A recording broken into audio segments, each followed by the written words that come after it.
The subdivision staging policy is the policy tools that we use to administer the county's adequate public facilities ordinance. The ordinance was adopted by the County Council in 1973, and it establishes that the planning board cannot approve new development if there isn't adequate infrastructure or public facilities in place.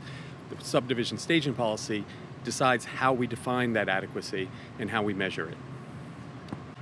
It's just always good to take a look at the policy on a regular basis to understand the different contexts within which the county exists, in terms of our growth patterns. Right now, we find ourselves in a pattern that is focused more on infill and redevelopment. And the policy was originally created, the Adequate Public Facilities Ordinance was originally created in 1973. There was more greenfield development. So this is just a regular check for us to be able to say, does this policy still work? Do we need to look at things differently? How can we do this better?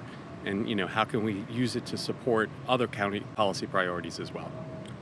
So one aspect of the current policy is that on the school side, when we evaluate the adequacy of the school capacity, if it meets certain thresholds, then certain parts of the county go into moratorium.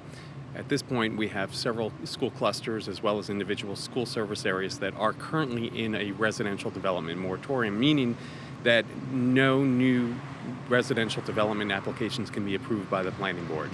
One aspect of the policy that we will be evaluating will be questioning the fitness of the policy, the thresholds that we use, as well as some of the exceptions that we have to that policy.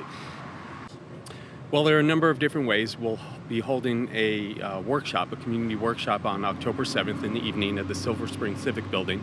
And that will be an opportunity for us to really ask a lot of probing questions to get a sense of what people think about the current policy, some ideas that they might have about how we could be doing things differently, and really get into some substantive conversations with people. And then we also are starting for the first time with this update, the 2020 update, we are forming a schools technical advisory team.